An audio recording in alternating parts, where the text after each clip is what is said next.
ओम नमो भगवते वासुदेवाय. तर आपण श्रीमद भागवत महापुराण पाहत आहोत आणि त्यातील हा आपला 10वा स्कंद. 10व्या स्कंदातील अध्याय 22व्या अध्यायामध्ये आपण वस्त्रहरण पाहणार आहोत. श्री सुख म्हणतात, हेमंत ऋतूतील मार्गशीर्ष महिन्यात नंदाच्या व्रजातील कुमारी हविष्यान्न खाऊन कात्यायनी व्रत करू लागल्या. राजा त्या अरुणोदय होत असतानाच यमुनेच्या पाण्यात स्नान करीत आणि तीरावर देवीची वाळूची मूर्ती तयार करून सुगंधी चंदन फुलांचे हार, निरनिराळ्या अन्नांचे नैवेद्य, धूप दीप, लहान मोठ्या भेटवस्तू, पाने, फळे, तांदूळ इत्यादींनी तिची पूजा करीत. त्याचबरोबर हे कात्यायनी, हे महामाये, हे महायोगिनी, हे सर्वांच्या एकमात्र स्वामिनी नंदनंदांना आमचा पती कर देवी, आम्ही तुला नमस्कार करतो या मंत्राचा जप करीत त्या कुमारिका देवीची आराधना करीत. ज्यांचे मन नंदनंदन पती व्हावेत म्हणून 1 महिनाभर भद्रकाली देवीची अतिशय चांगल्या रीतीने पूजा केली. दररोज उषकालीच त्या एकमेकींना हाका मारीत आणि एकमेकींच्या हातात हात घालून उच्च स्वरात भगवान श्रीकृष्णांच्या लीलांचे गायन करीत यमुना जलात स्नान करण्यासाठी जात. दररोजच्या प्रमाणे एके दिवशी सर्व मुली यमुनेच्या तटावर आपापली वस्त्रे ठेवून श्रीकृष्णांचे गुणगान करीत आनंदाने जलक्रीडा करू लागल्या. योगेश्वरांचे ईश्वर भगवान श्रीकृष्ण गोपींचे मनोगत जाणून ते सफल करण्यासाठी आपल्या मित्रांसह यमुनाकाठी गेले. ते त्या मुलींची वस्त्रे उचलून लगबगीने एका कदंबाच्या झाडावर चढले.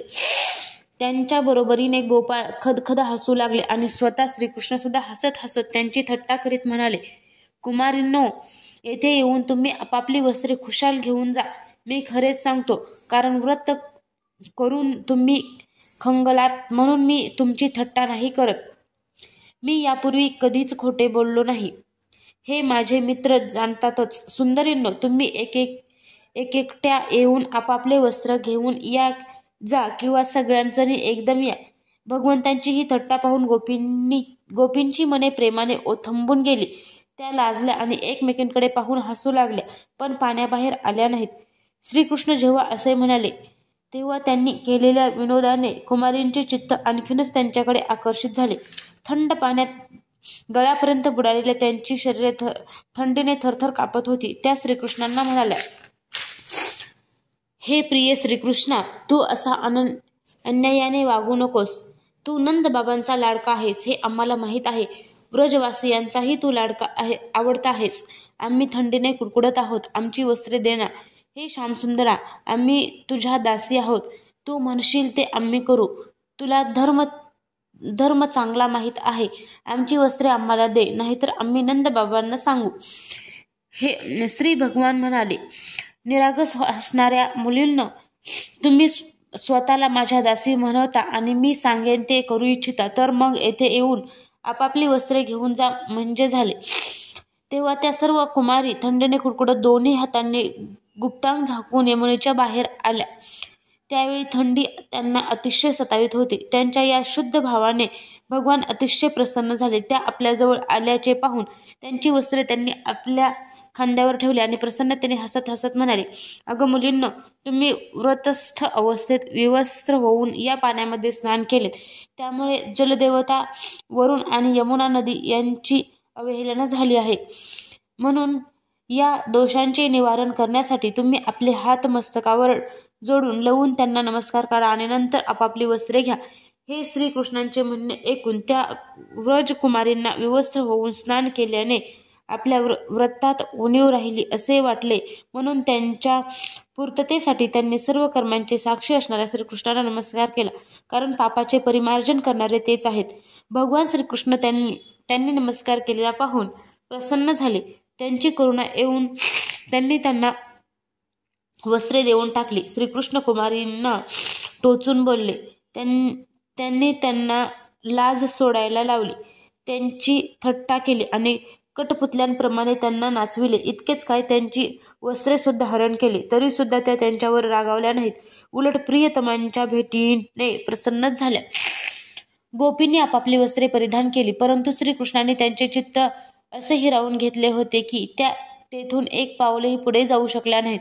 आपल्या प्रियतमाच्या सहवासासाठी तयार होऊन त्या त्यांच्याकडेच लाजलेल्या नजरांनी पाहत राहिल्या. आपल्या चरणकमलांच्या स्पर्शांची अभिलाषा धरूनच त्या कुमारींनी हे व्रत केले आहे हे जाणून भगवान त्यांना म्हणाले, कुमारींनो, तुम्ही माझी पूजा करू इच्छिता, हा तुमचा संकल्प मी जाणला.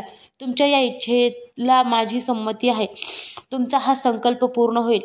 ज्यांनी आपली बुद्धी मला समर्पित केली त्यांची कामना त्यांना सांसारिक भोगांकडे नेण्यास असमर्थ असते.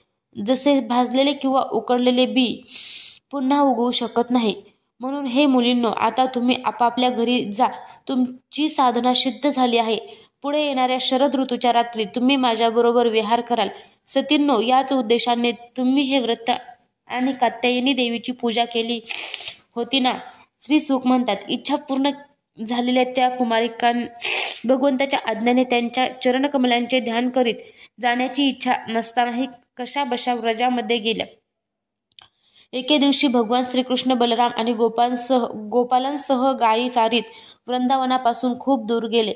कडक उन्हाळ्यात वृक्ष आपापल्या सावली देऊन आपल्यावर छत्र धरण्याचे काम करीत आहेत हे पाहून श्रीकृष्णांनी स्तोक, कृष्ण, अंशु, श्रीदामा, सुबल, अर्जुन, विशाल, ऋषभ, तेजस्वी, देवप्रस्थ, वरुथप इत्यादी गोपाळांना संबोधून म्हटले, मित्रांनो, ज्यांचे सर्व जीवन फक्त दुसऱ्यांचे भले करण्यासाठीच आहे अशा या भाग्यवान झाडांना पहा.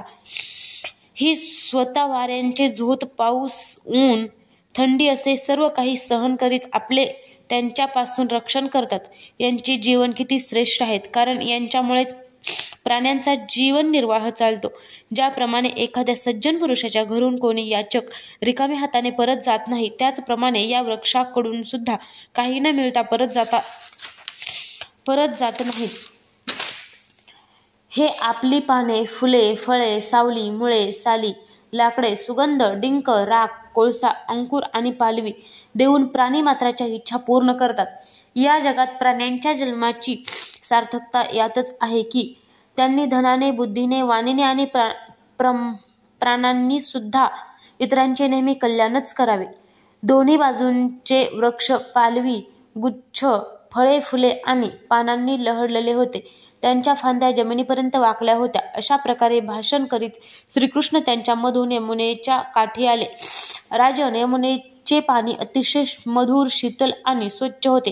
त्यांनी गायींना पाणी पाजले आणि नंतर ते स्वतः स्वादिष्ट पाणी पोटभर प्याले.